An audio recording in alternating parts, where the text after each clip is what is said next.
Gangster Lawrence Bishnoi के खिलाफ बड़ी कार्रवाई की गई है। उस पर एनआईए ने अपना शिकंजा कस लिया है। एनआईए की टीम ने बठिंडा जेल से उसे गिरफ्तार कर लिया।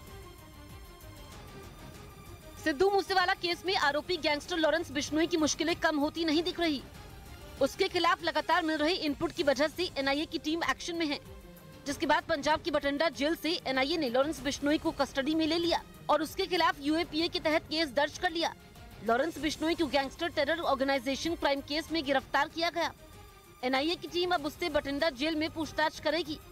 साथ ही जरूरत पड़ने पर उसे पूछताछ के लिए दिल्ली भी लाया जा सकता है और आज वीडियो कॉन्फ्रेंसिंग के जरिए उसकी पेशी भी होगी। इस केस में अब तक 6 गैंगस्टर की गिरफ्तारी हो चुकी है। साथ ही पंजाब के कई गायकों से भी पूछताछ हो चुकी है। इधर पोलैंड में गिरी मिसाइल के मामले की जांच में वहां की सरकार ने यूक्रेन के शामिल होने पर रोक लगा दी, जिसके लिए पोलैंड ने वहां के कानून का हवाला दिया और बताया कि जांच में यूक्रेन की मौजूदगी पोलैंड के कानून के खिलाफ है। पिछले हफ्ते यूक्रेन पर मिसाइलों की बौछार के दौरान एक मिसाइल पोलैंड में गिर गई थी, जिसके बाद इसकी जांच शुरू की गई। आरोप है कि रूस पर हुए हमले से बचाव के दौरान यूक्रेन की मिसाइल पोलैंड में गिरी थी। हालांकि ज़ेलेंस्की कई बार इसे खारिज कर चुके हैं। उधर खबर है कि रूस की सरकारी गैस कंपनी गैसप्रॉम को पोलैंड की अदालत से मिली राहत के खिलाफ वहां की सरकार अपील करेगी। एक दिन पहले कोर्ट ने नॉर्थ स्ट्रीम 2 पाइपलाइन बनाने की वजह से कंपनी पर लगे जुर्माने को रद्द कर दिया था और रूसी गैस कंपनी गैसप्रॉम पर आए इसी फैसले को पोलैंड की सरकार चुनौती देगी। गैसप्रॉम पर बिना इजाजत नॉर्थ स्ट्रीम 2 पाइपलाइन बनाने का आरोप है। इसी वजह से उस पर $633 करोड़ यानी भारतीय रुपयों में करीब 50,000 करोड़ का जुर्माना लगाया गया था। माफिया राज के खिलाफ योगी सरकार का एक्शन जारी है। इसी सिलसिले में आगरा में समाजवादी पार्टी के नेता रामेश्वर सिंह और जोगेंद्र सिंह यादव की संपत्ति कुर्क की गई। मुनादी के बीच सीलिंग की कार्रवाई आगरा की एक हाउसिंग सोसाइटी में हुई। यहां पुलिस प्रशासन की टीम ने समाजवादी पार्टी के नेता रामेश्वर सिंह और जोगेंद्र सिंह के फ्लैट को कुर्क कर दिया। दोनों नेताओं के खिलाफ ये कार्रवाई गैंगस्टर एक्ट के तहत की गई। फ्लैट नंबर 103 को आगरा में आकर सीज किया गया है। पूरी तरह से इस फ्लैट को सीज कर दिया गया। बताया जा रहा है लाखों रुपए की कीमत का ये फ्लैट है। बताया गया कि समाजवादी पार्टी की सरकार के समेत दोनों भाइयों ने करोड़ों की संपत्ति जमा की थी और अब उनकी अवैध संपत्ति के खिलाफ ये कार्रवाई की गई। इधर यूक्रेन के सैनिकों की ट्रेनिंग पर यूरोपियन यूनियन में फूट पड़ गई। क्रोएशिया के राष्ट्रपति ने अपने देश में उनकी ट्रेनिंग से इनकार कर दिया। रूस के खिलाफ यूरोपियन यूनियन यूक्रेन के साथ है और उसने तय किया कि यूक्रेन के करीब 15,000 सैनिकों की यूरोपियन यूनियन में शामिल अलग अलग देशों में ट्रेनिंग होगी। इन देशों में क्रोएशिया भी शामिल है, लेकिन बात तब बिगड़ गई जब क्रोएशिया अलग खड़ा हो गया। उसके राष्ट्रपति ने बयान दिया कि अकेले क्रोएशिया के रक्षा मंत्री यूक्रेन के सैनिकों को वहां ट्रेनिंग की इजाजत नहीं दे सकते, क्योंकि इसके लिए राष्ट्रपति, सरकार और संसद तीनों की सहमति की जरूरत है। इससे पहले क्रोएशिया के रक्षा मंत्री ने अपील की थी कि यूक्रेन के सैनिकों को क्रोएशिया में ट्रेनिंग की इजाजत दी जाए, लेकिन क्रोएशिया के राष्ट्रपति ने ऐन वक्त पर इनकार कर दिया, जिससे यूरोपियन यूनियन की यूक्रेन की मदद करने की कोशिशों को झटका लगा। क्योंकि यूरोप के अलग अलग देशों में यूक्रेन के सैनिकों की ट्रेनिंग का मतलब था उनकी ताकत बढ़ना। साथ ही इसी बहाने यूरोप उन्हें हथियार भी देता। लेकिन जंग से पहले रूस के पक्ष में बात करने वाले क्रोएशिया की वजह से यूरोपियन यूनियन में फूट पड़ गई।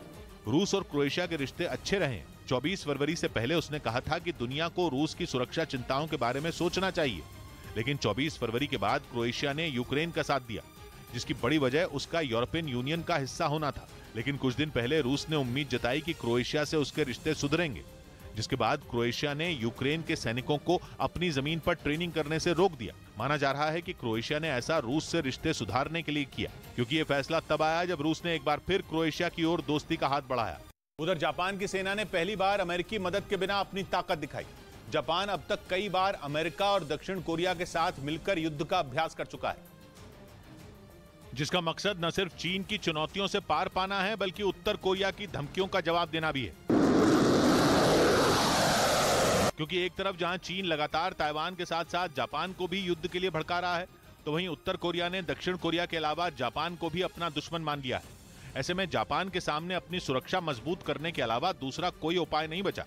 यानी जिस जापान ने ठान लिया था कि वो न तो युद्ध करेगा और न ही घातक हथियारों के लिए पैसा पानी की तरह बहाएगा, वो अब जंग की तैयारी में पसीना बहा रहा है। इसके तहत वो कई बार अमेरिका के साथ दक्षिण चीन सागर में सैन्य अभ्यास भी कर चुका है और इन मिलिट्री ड्रिल के जरिए वो अपने दुश्मनों को अपनी ताकत भी दिखा चुका है। हालांकि हर बार उसने किसी न किसी देश के साथ मिलकर ही जंग की तैयारी की, लेकिन इस बार जापान की नौसेना ने अकेले ही समंदर में युद्ध का अभ्यास किया। इस दौरान जापान ने अपने SM-3 हथियार से T-4E बैलिस्टिक मिसाइलों पर ताबड़तोड़ वार किया।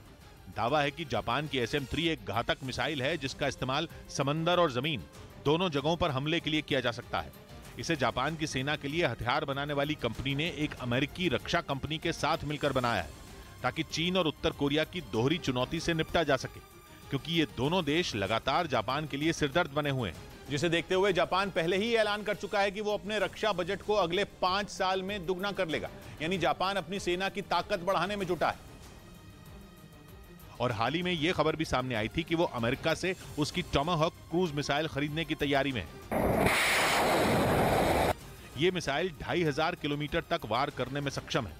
इसकी इसी ताकत को देखकर जापान जल्द से जल्द अपनी नौसेना के बेड़े में इसे शामिल करना चाहता है। वहां के मीडिया के मुताबिक जापान सरकार अगले 5 साल में डिफेंस पर 40 ट्रिलियन येन यानी भारतीय रुपयों में करीब 23 लाख करोड़ रुपए खर्च करने की तैयारी कर रही है। मतलब चीन और उत्तर कोरिया से अपनी सीमाओं की सुरक्षा के लिए जापान खुले हाथ से खर्च करेगा। उसकी कोशिश है कि उसे दुनिया की घातक मिसाइलें, बम और रॉकेट मिल जाएं और साथ ही उसके पास लड़ाकू विमानों और जंगी ड्रोन की भी कमी न रहे। खबर लखनऊ से है, जहां ध्वस्तीकरण की कार्रवाई करने पहुंची लखनऊ विकास प्राधिकरण की टीम को विरोध का सामना करना पड़ा। साथ ही लोगों के साथ अधिकारियों की नोकझोंक भी हुई। जैसे ही LGA की टीम कार्रवाई के लिए मार्केट में पहुंची, हंगामा शुरू हो गया। लोगों ने अधिकारियों को घेर लिया और उनका विरोध किया। इस बीच कुछ महिलाएं भी ध्वस्तीकरण की कार्रवाई का विरोध करती नजर आईं। इस मार्केट में LGA की टीम पुलिस फोर्स के साथ पहुंची थी, लेकिन इस विरोध के आगे उनकी एक न चली। मामला बढ़ता देख LGA अधिकारी और पुलिस की टीम वहां से चुपचाप चली गई। लोगों का आरोप है कि LGA की टीम ने पहले उनसे पैसे लिए थे और अब ध्वस्तीकरण की कार्रवाई करने के लिए पहुंची है। LDA ने इस मार्केट में तारा सिंह बिष्ट की 3 मंजिला लक्ष्मी मार्केट के टॉप फ्लोर को गिराने का आदेश दिया था। इस बीच जेलेंस्की ने आरोप लगाया कि पुतिन की सेना ने जो मिसाइल हमला किया उसमें एक नवजात की भी मौत हो गई। यह हमला एक रात पहले जापोरिजिया में किया गया, जिसके निशाने पर वहां का एक अस्पताल था। आरोप है कि जिस वक्त यह हमला हुआ तब वहां कुछ ऐसे बच्चे भी मौजूद थे जो कुछ देर पहले ही पैदा हुए थे। दावा है कि रूस की सेना ने अस्पताल पर मिसाइल गिराकर न केवल बच्चे बल्कि उसकी मां को भी मौत की नींद सुला दिया। जापोरिजिया में रूस का हमला इतना जोरदार था कि अस्पताल की बिल्डिंग मलबे में बदल गई और वहां भर्ती कई मरीज उसमें दबे नजर आए। रूस के इस मिसाइल हमले के बाद जेलेंस्की ने पुतिन पर आतंक फैलाने का आरोप लगाया। उन्होंने दावा किया कि हार से बौखलाया रूस अब यूक्रेन के लोगों पर कहर बरपाने से भी खौफ नहीं खा रहा। जेलेंस्की ने आरोप लगाया कि रूस के इस हमले में बच्चों, महिलाओं और कुछ डॉक्टरों को भी अपनी जान गंवानी पड़ी।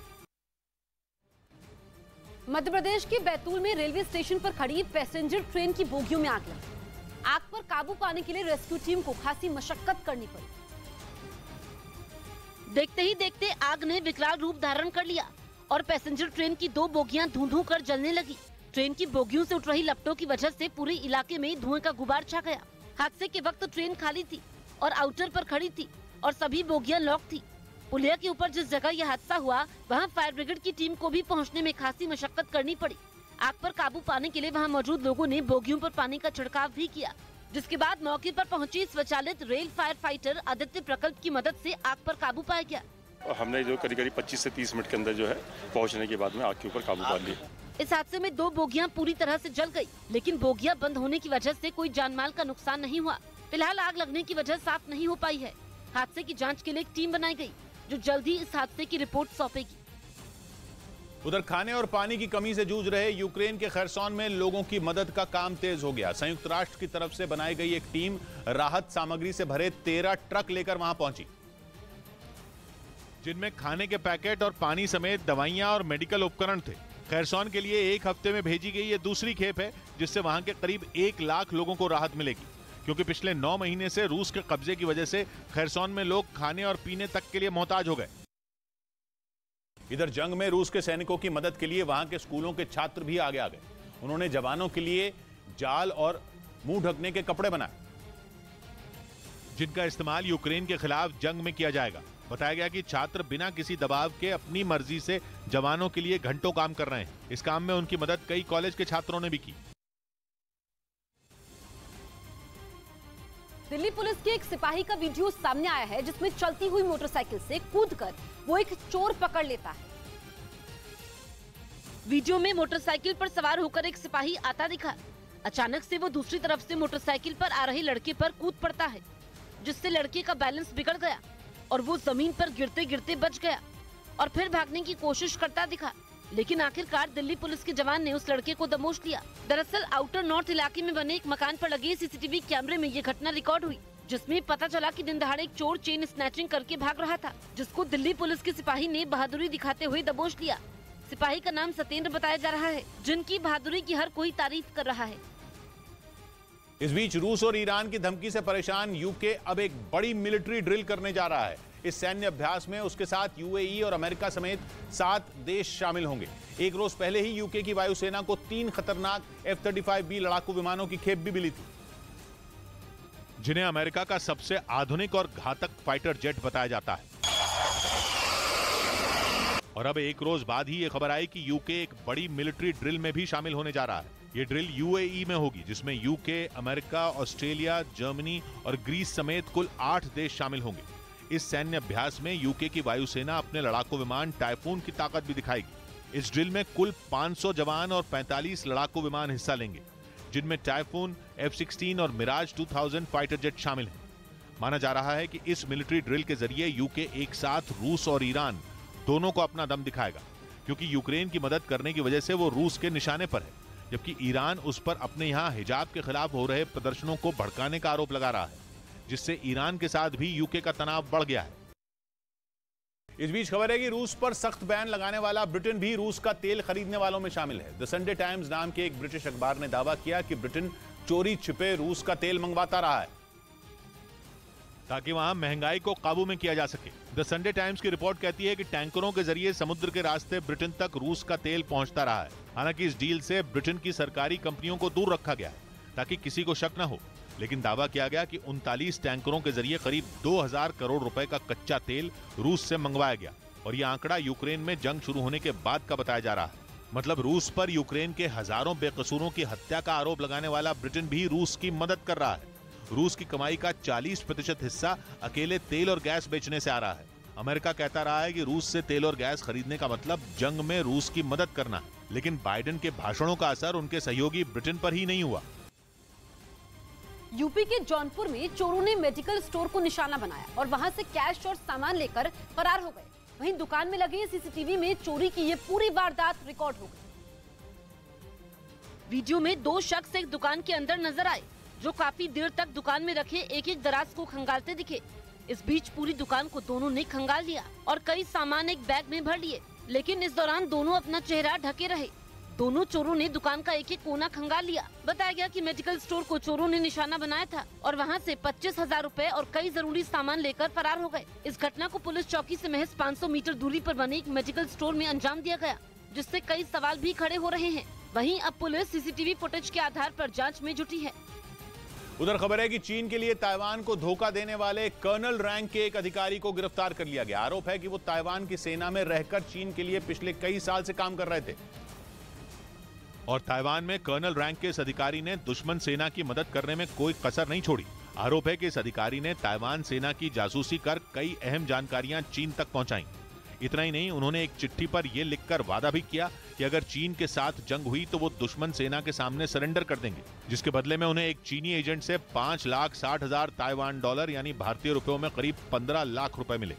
खबर है कि जिस चीनी एजेंट से उन्हें पैसे मिले वो भी ताइवान की सेना के पूर्व अधिकारी हैं और उन्होंने आरोपी कर्नल को पैसे का लालच देकर अपने साथ मिला लिया था। हालांकि चीन ने इन आरोपों पर कोई जवाब नहीं दिया, लेकिन कहा जा रहा है कि शी जिनपिंग सरकार के इशारे पर ही ताइवान की सेना में जासूसी कराने की साजिश रची गई थी।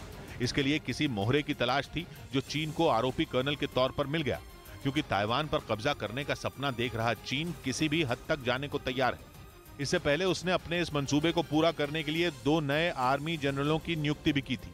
कहा गया कि इन दोनों के पास युद्ध की तैयारी का काफी अनुभव है, इसलिए उन्हें यह जिम्मेदारी दी गई। खबर तो यह भी सामने आई थी कि शी जिनपिंग इन नए जनरलों के साथ कई बैठकें भी कर चुके हैं।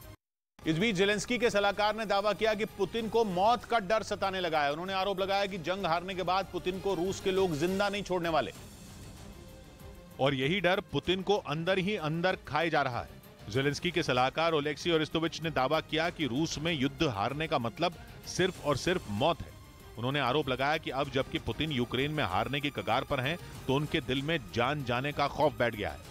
ऐसा इसलिए क्योंकि रूस में जंग हारने वाले शासक को माफी की कोई गुंजाइश नहीं होती है।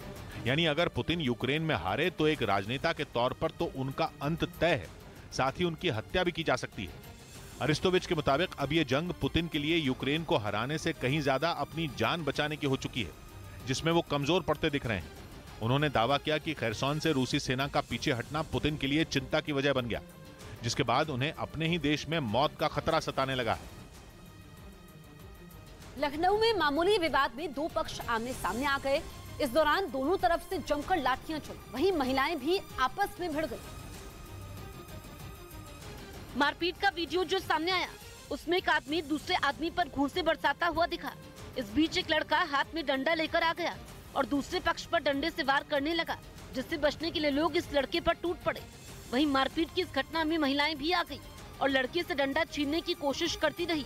सड़क पर काफी देर तक मारपीट होती रही, लेकिन ताज्जुब की बात ये रही कि लोग सिर्फ तमाशबीन बनकर देखते रहे। किसी ने भी दो पक्षों को हटाने की कोशिश नहीं की। बताया गया कि लखनऊ के मडियाऊ इलाके में फल की खरीदारी को लेकर दो पक्षों में कहासुनी हुई थी, जो मारपीट में बदल गई, जिसका किसी ने वीडियो बना लिया और वायरल कर दिया। इधर दावा किया गया कि अमेरिका ने जंग में मदद पहुंचाने के लिए अपने नए ड्रोन का परीक्षण शुरू कर दिया। इसे उन जगहों पर भेजा जाएगा जहां सैनिकों का पहुंचना मुश्किल होगा। यानी ये भीषण जंग के बीच सैनिकों तक मदद पहुंचाने का काम करेगा। अमेरिका इसे मुश्किल हालात में फंसे सैनिकों तक खून और दवाइयां पहुंचाने के लिए बना रहा है, जिसका पहला ट्रायल कैलिफोर्निया में किया गया। जानकारी के मुताबिक FPR-90 नाम के इस ड्रोन को अमेरिका उन जगहों पर भेजेगा जहां और सैनिक भेजने पर जान जाने का खतरा होगा, क्योंकि ये ड्रोन किसी छोटे प्लेन की तरह उस जगह तक आसानी से पहुंच जाएगा जहां इसकी जरूरत होगी। साथ ही अपने साथ 10 किलो वजन लेकर उड़ सकता है और इतने वजन के साथ ये आसमान में बिना रुके आसानी से 18 घंटे का सफर तय कर सकता है। इसके अलावा इसे कहीं से भी लॉन्च किया जा सकता है, यानी इसे उड़ाने के लिए किसी रनवे की जरूरत नहीं होती। दावा है कि अमेरिका इससे जंग में जुटे सैनिकों तक खून और दवाइयां पहुंचाने का काम करेगा। उधर खबर है कि ईरान में हिजाब विरोधी आंदोलन के दौरान सुरक्षा बल ने प्रदर्शनकारियों पर जहरीली गैस छोड़ दी, और यह खबर ऐसे वक्त में सामने आई जब ईरान कई पश्चिमी देशों पर इस हिंसा को भड़काने का आरोप लगा चुका है। जबकि पश्चिमी देश उससे इसलिए चिढ़े हुए हैं क्योंकि वो शाहिद 136 ड्रोन जैसे घातक हथियार देकर लगातार जंग में रूस की मदद कर रहा है। ईरान का आरोप है कि पश्चिमी देश उसके अंदरूनी मामले में आग में घी डालने का काम कर रहे हैं। यही वजह है कि पश्चिमी देशों और ईरान दोनों की तरफ से दो तरफा वार शुरू हो चुका है। ऐसे में खबर आई कि जब ईरान के सुरक्षा बल को कुर्दिस्तान प्रांत में प्रदर्शनकारी काबू में आते नहीं दिखे तो उन्होंने उन पर खतरनाक गैस छोड़ दी, जिसके कुछ वीडियो भी सोशल मीडिया पर शेयर किए गए, जिनमें हिजाब के विरोध में हजारों लोग सड़कों पर दिखे। वो प्रदर्शनकारी पुलिस पर पत्थर बरसाते नजर आए तो सुरक्षा बल के जवानों ने उन पर फायरिंग कर दी। इस बीच वहां से हरी गैस उठी। कहा जा रहा है कि इस गैस की वजह से त्वचा में जलन और उल्टी जैसी शिकायत हो सकती है, और इसी वजह से पश्चिम के कई देशों में ऐसे किसी भी गैस के इस्तेमाल पर रोक है। मतलब यह कि वहां की पुलिस प्रदर्शनकारियों के खिलाफ इस तरह की गैस नहीं छोड़ सकती। लेकिन ईरान ने पश्चिमी देशों से एकदम उलट किया और हिजाब के खिलाफ सड़कों पर उतरे प्रदर्शनकारियों पर गैस छोड़ दी। वो गैस जो त्वचा की गंभीर बीमारी तो पैदा कर ही सकती है, बल्कि उसकी वजह से चेहरे की कुछ मांसपेशियां काम करना तक बंद कर देती हैं। कहा जा रहा है कि ईरान में इस गैस का इस्तेमाल लोगों को डराने के लिए किया गया, ताकि गैस के कारण लोग खौफ में आ जाएं और सड़कें खाली कर दें, क्योंकि बीते कई दिनों से ईरान हिजाब आंदोलन की आग में जल रहा है और वहां की सरकार भड़के हुए लोगों को शांत नहीं कर पा रही। ईरान की सरकार लगातार आरोप लगा रही है कि वहां हो रहे प्रदर्शन के पीछे इजराइल का हाथ है। इससे पहले उसने इसी तरह का आरोप फ्रांस पर भी लगाया था, जबकि ब्रिटेन के साथ भी उसकी इसी बात पर तनातनी बनी हुई है। यही वजह है कि ईरान ने अब प्रदर्शनकारियों के खिलाफ बेहद सख्त कदम उठाने शुरू कर दिए हैं। उत्तर प्रदेश के मथुरा में यमुना एक्सप्रेसवे पर एक गाड़ी में अचानक से आग लग गई, जिससे काफी देर तक एक्सप्रेसवे पर अफरा तफरी का माहौल बना रहा। वीडियो में गाड़ी धूं-धूं कर जलती हुई दिखी। इस बीच वहां चीख पुकार होने लगी। लोगों ने दमकल विभाग को सूचना दी। इसके साथ ही एक्सप्रेसवे पर मौजूद फायर फाइटिंग उपकरण से आग पर काबू पाने की कोशिश की गई, लेकिन तब तक गाड़ी जलकर राख हो गई। पता चला कि दिल्ली से आगरा के लिए एक कैंटर जा रहा था, जिसमें शॉर्ट सर्किट की वजह से आग लगी, लेकिन गनीमत रही कि कैंटर ड्राइवर ने कूदकर अपनी जान बचा ली। यूक्रेन की मदद के लिए अपने खतरनाक सी किंग हेलीकॉप्टर रवाना करेगा। ये हेलीकॉप्टर कीव के पास एक सुरक्षा घेरा बनाएंगे, ताकि पुतिन का कोई भी फाइटर जेट कीव के इर्द गिर्द भी न भटक पाए। पश्चिमी मीडिया ने दावा किया कि यूके बहुत जल्द यूक्रेन को 3 सी किंग हेलीकॉप्टर मुहैया कराएगा। जानकारी के मुताबिक 22 मीटर लंबे इस हेलीकॉप्टर का वजन करीब 6200 किलोग्राम है। वहीं यह हवा में 207 किलोमीटर प्रति घंटा की रफ्तार से हमला बोल सकता है। खबर है कि इसके साथ तबाही मचाने के लिए कई किलो बारूद भी यूक्रेन को दिया जाएगा, जिसका मतलब है कि रूस का कोई भी विमान कीव के नजदीक पहुंचा तो ये हेलीकॉप्टर उसे पल भर में ढेर कर देंगे। वहीं दावा है कि इसके अलावा यूके करीब 1000 से ज्यादा मिसाइलें और यूक्रेन के सैनिकों के लिए खतरनाक बंदूकें भी मुहैया कराएगा ताकि वो जंग में रूस के सामने कमजोर न पड़े। इधर किम जोंग उन की बहन ने अमेरिका के राष्ट्रपति जो बाइडेन को अपनी हद में रहने की चेतावनी दी। आरोप है कि उत्तर कोरिया के मिसाइल टेस्ट के बाद यूएन में इमरजेंसी बैठक बुलाई गई, जिसके जवाब में किम यो जोंग ने दावा किया कि अगर उत्तर कोरिया का सब्र जवाब दे गया तो इसकी कीमत बाइडेन समेत पूरे अमेरिका को चुकानी पड़ सकती है। साथ ही उन्होंने अमेरिका को चेतावनी देते हुए अपने देश की सुरक्षा को और पुख्ता करने की नसीहत भी दी। ऐसा इसलिए क्योंकि बीते शुक्रवार को उत्तर कोरिया ने जो खूंखार मिसाइल टेस्ट की उससे अमेरिका को खतरा होने का दावा किया गया था और माना यह जा रहा था कि किम जोंग उन की मिसाइल की इस रेंज में अमेरिका भी है, जिसके बाद यूएन में उत्तर कोरिया के मिसाइल टेस्ट पर प्रतिबंध लगाने के इरादे से एक इमरजेंसी मीटिंग बुलाई गई। अमेरिका का दावा है कि उसके इस प्रस्ताव को 14 देशों ने समर्थन भी दिया। हालांकि किम यो जोंग ने इसे अमेरिका की चाल बताया और आरोप लगाया कि अमेरिका के रुतबे की वजह से यूएन भी एक तरफा फैसले लेने के लिए मजबूर है। इसके लिए उन्होंने पड़ोसी देश दक्षिण कोरिया में जारी अमेरिकी सेना की ड्रिल का हवाला भी दिया। साथ ही यह आरोप लगाया कि अमेरिका जानबूझकर उत्तर कोरिया से उसकी आत्मरक्षा का अधिकार छीनने पर तुला है ताकि वो उसे अपने कब्जे में ले सके। बड़ी खबर आ रही है। सूत्रों के मुताबिक कई पंजाबी गायक और संगीतकार जांच एजेंसी के रडार पर हैं। सूत्रों के मुताबिक पंजाब और विदेश में गैंगस्टर के पैसे म्यूजिक इंडस्ट्री में लगाने का आरोप है। न्यूज 18 के शंकर आनंद की यह खबर है कि इस मामले में एनआईए की टीम जल्द ही गैंगस्टर लॉरेंस बिश्नोई से पूछताछ भी करेगी। तो इस वक्त की ब्रेकिंग न्यूज हम आपको बता रहे हैं, जो कि सूत्रों के हवाले से खबर है। कई पंजाबी गायक और संगीतकार जांच एजेंसीज के रडार पर हैं। सूत्रों के मुताबिक पंजाब और विदेश में गैंगस्टर के पैसे म्यूजिक इंडस्ट्री में लगाने की आरोप है इन लोगों पर और ऐसे में अब इनसे कभी भी पूछताछ हो सकती है। उधर पश्चिम बंगाल के कोलकाता में एक आदमी हावड़ा ब्रिज के ऊपरी हिस्से पर चढ़ गया। हालांकि करीब आधे घंटे के बाद उसे नीचे उतार दिया गया, लेकिन उसे उतारना इतना भी आसान नहीं था क्योंकि वो आदमी ब्रिज के ऊपरी हिस्से पर चढ़ गया था। हालांकि जैसे ही इसकी जानकारी पुलिस को मिली वो मौके पर पहुंच गई, जिसके बाद उसे उतारने का काम शुरू किया गया। लेकिन बताया गया कि जो आदमी ऊपर चढ़ा था उसकी दिमागी हालत ठीक नहीं थी, इसीलिए पुलिस के जवानों को उसे समझाकर नीचे उतारने के लिए काफी मशक्कत करनी पड़ी। हालांकि काफी देर बाद उसे नीचे उतारकर अस्पताल पहुंचाया गया। उधर यूके के पूर्व प्रधानमंत्री बोरिस जॉनसन ने यूक्रेन युद्ध पर चौंकाने वाला दावा किया। पश्चिमी मीडिया को दिए एक इंटरव्यू में उन्होंने आरोप लगाया कि फ्रांस और जर्मनी इस जंग में यूक्रेन को हारता हुआ देखना चाहते थे। हालांकि उन्होंने यह भी माना कि फिलहाल ये दोनों देश मजबूती के साथ यूक्रेन के साथ खड़े हैं और उसे रूसी सेना के सामने टिके रहने के लिए जरूरी हथियार भी दे रहे हैं। लेकिन बोरिस जॉनसन का आरोप है कि 24 फरवरी को जब रूस ने यूक्रेन पर हमला बोला था उस वक्त इन दोनों देशों का रुख ऐसा नहीं था। उन्होंने आरोप लगाया कि फ्रांस और जर्मनी जंग के लंबा खिंचने के बजाय उसमें यूक्रेन की हार देखना चाहते थे, जिसके लिए बोरिस जॉनसन ने नेचुरल गैस के लिए उनकी रूस पर निर्भरता को सबसे बड़ी वजह बताया। क्योंकि नेचुरल गैस की सप्लाई ठप होने पर उन्हें अपनी इकोनॉमी चौपट होने का डर था। इसीलिए जंग की शुरुआत में अमेरिका और नेटो देशों के दबाव के बावजूद फ्रांस और जर्मनी ने न तो यूक्रेन का खुलकर कभी साथ दिया और न ही रूस के साथ अपने रिश्ते बिगाड़े, जिसकी वजह से उस वक्त यूक्रेन के राष्ट्रपति ज़ेलेंस्की ने भी इन दोनों देशों को आड़े हाथों लिया। इधर उत्तर प्रदेश के आजमगढ़ में एक दुकान में आग लग गई। वहां लगी आग इतनी भीषण थी कि आसपास अफरा तफरी का माहौल बन गया और लोग आग को बुझाने की कोशिश करते दिखे। भीषण आग के तांडव मचाने का जो वीडियो सामने आया उसमें दुकान का ज्यादातर हिस्सा लपटों में गिरा दिखा। आग ने पूरी दुकान को अपनी चपेट में ले लिया था। चारों तरफ सिर्फ ऊंची ऊंची लपटें उठती दिखाई दी, जबकि उससे निकलने वाला दमघोटू धुआं पूरे इलाके में फैलता नजर आया। हालांकि जैसे ही आग लगने की जानकारी दमकल कर्मियों को मिली, उन्होंने मौके पर पहुंचकर उसे बुझाया। बताया गया कि भीषण आग में जलकर लाखों का सामान राख हो गया। जानकारी के मुताबिक दुकान में आग शॉर्ट सर्किट की वजह से लगी थी। इस बीच जापान ने अंधेरे में डूबे यूक्रेन के लिए आर्थिक मदद का ऐलान किया, जिसकी जानकारी वहां के विदेश मंत्री ने दी। और बताया गया कि जापान यूक्रेन को $25 लाख यानी भारतीय रुपयों में करीब 20 करोड़ की सहायता देगा। ये मदद वो यूक्रेन को जनरेटर और सोलर लैंप भेजकर करेगा ताकि ठिठुरती ठंड में लोगों को राहत मिल सके। यूक्रेन के ज्यादातर शहरों में बिजली की सप्लाई बंद होने के बाद जापान ने यूक्रेन की मदद करने का फैसला लिया। इधर दिल्ली के नजदीक गाजियाबाद से हैरान करने वाला वीडियो सामने आया। वहां कुछ लोग सड़क पर एक आदमी की बुरी तरीके से पिटाई करते नजर आए, जिसका वीडियो सोशल मीडिया पर वायरल हो गया। सामने आए वीडियो में वो लोग उस आदमी को घसीटकर उस पर लात घूंसों की बारिश करते दिखाई दिए। हालांकि इस बीच वहां मौजूद कुछ लोगों ने उन्हें रोकने की कोशिश भी की, लेकिन वो नहीं माने और उस आदमी की पिटाई करते रहे।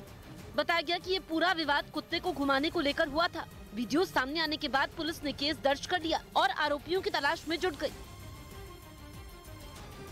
इस बीच यूक्रेन ने यूरोपियन यूनियन से रूस की मिसाइल इंडस्ट्री पर कड़े प्रतिबंध लगाने की मांग की ताकि जंग में रूस को हथियारों की कमी हो जाए और उसके लिए युद्ध के मैदान में टिक पाना मुश्किल हो जाए। इससे पहले भी अमेरिका और यूरोप के देशों ने रूस पर कई प्रतिबंध लगाए, लेकिन यूक्रेन पर उसके हमले कम नहीं हुए। रूस और यूक्रेन के बीच जारी जंग का असर पूरी दुनिया की अर्थव्यवस्था पर होने का दावा किया गया।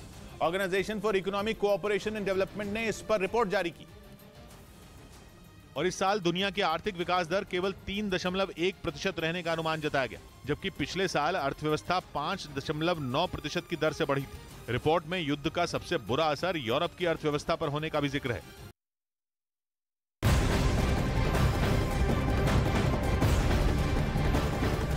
गुजरात में विधानसभा चुनाव की तारीखें जैसे जैसे नजदीक आ रही हैं, चुनाव प्रचार भी जोर पकड़ रहा है। पीएम नरेंद्र मोदी आज भी वहां 4 रैलियां करेंगे। सबसे पहले पीएम मोदी सुबह 10 बजे पालनपुर में विजय संकल्प रैली को संबोधित करेंगे। उसके बाद पीएम दोपहर करीब 1 बजे मोडासा, करीब 2:30 बजे दहेगाम और शाम करीब 4 बजे अहमदाबाद में रैली करेंगे। उधर इजरायल के मीडिया ने दावा किया कि ईरान से हथियार खरीदने पर रूस को इजरायल ने बड़ी धमकी दे दी। दावा किया गया कि इजरायल ने खुलकर रूस से नाराजगी जाहिर की और साफ कर दिया कि वो ईरान से हथियारों की खरीद बंद कर दे, क्योंकि जंग में ईरान ने बड़े पैमाने पर रूस को खतरनाक ड्रोन दिए, जिनकी मदद से रूसी सेना ने यूक्रेन के कई शहरों में तबाही मचा दी।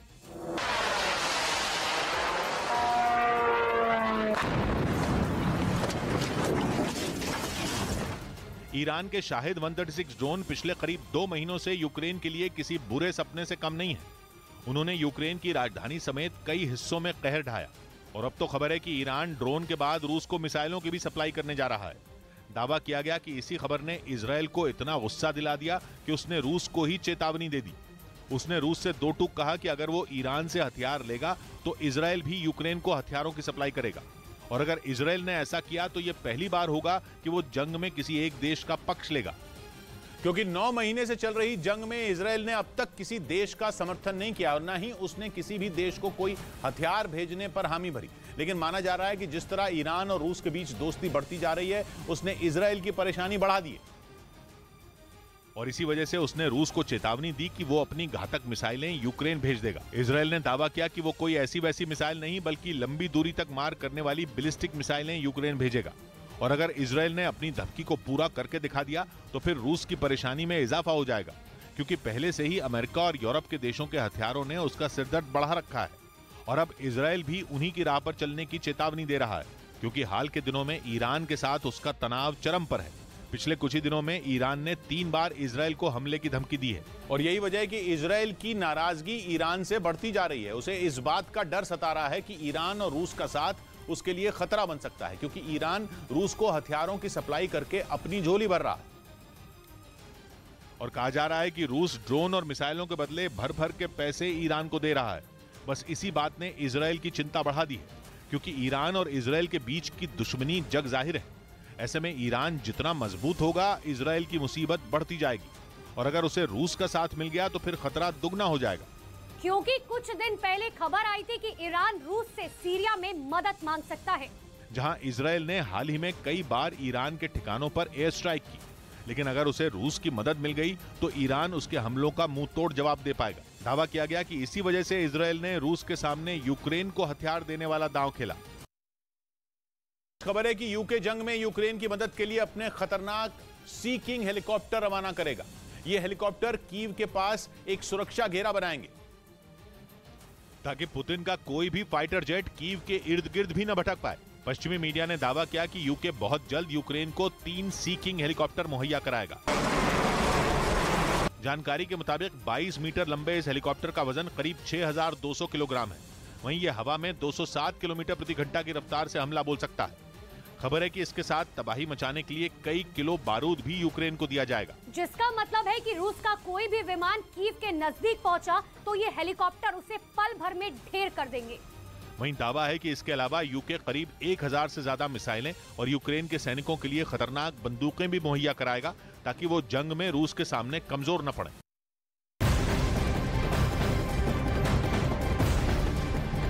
दिल्ली के पास यूपी के नोएडा में पुलिस की बदमाशों से मुठभेड़ हो गई। इस बीच पुलिस की गोली लगने से एक बदमाश घायल हो गया, जिसे पुलिस ने गिरफ्तार कर लिया। आरोपी की गिरफ्तार किया गया बदमाश पर अपने दोस्तों के साथ मिलकर एक गाड़ी वाले को बंधक बनाकर लूटपाट की थी।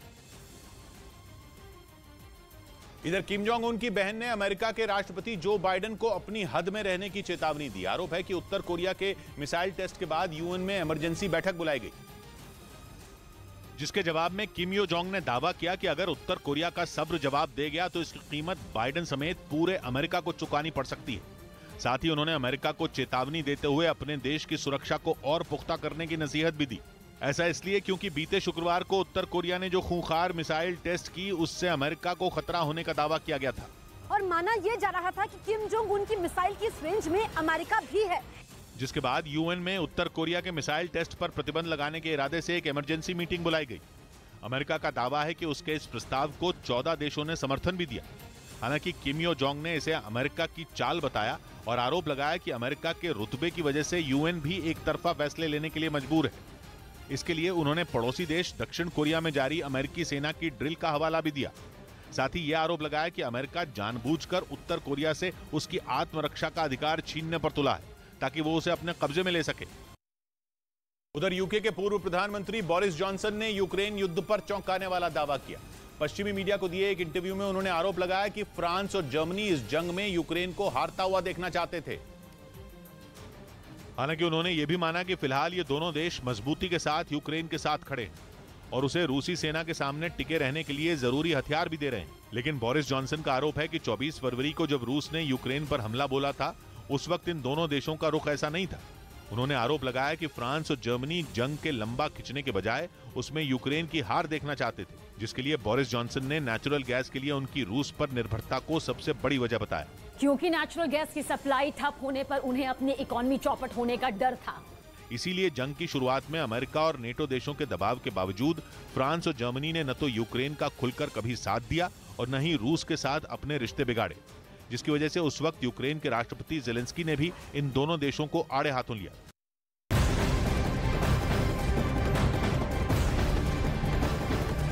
बड़ी खबर यूपी के बलरामपुर से आ रही है। वहां तेंदुए के हमले में 9 साल के एक बच्चे की मौत हो गई। बताया गया कि बच्चा किसी काम से गांव से बाहर जा रहा था, तभी तेंदुए ने उस पर हमला कर दिया, जिससे उसकी घटनास्थल पर ही मौत हो गई। हमले के बाद तेंदुआ जंगल की ओर भाग गया। इस बात की जानकारी मिलते ही पुलिस और वन विभाग की टीम मौके पर पहुंच गई। फिलहाल वन विभाग की टीम तेंदुए को पकड़ने की कोशिश में जुटी हुई है। इस बीच जापान ने अंधेरे में डूबे यूक्रेन के लिए आर्थिक मदद का ऐलान किया, जिसकी जानकारी वहां के विदेश मंत्री ने दी। और बताया गया कि जापान यूक्रेन को $25 लाख यानी भारतीय रुपयों में करीब 20 करोड़ की सहायता देगा। ये मदद वो यूक्रेन को जनरेटर और सोलर लैंप भेजकर करेगा ताकि ठिठुरती ठंड में लोगों को राहत मिल सके। यूक्रेन के ज्यादातर शहरों में बिजली की सप्लाई बंद होने के बाद जापान ने यूक्रेन की मदद करने का फैसला लिया।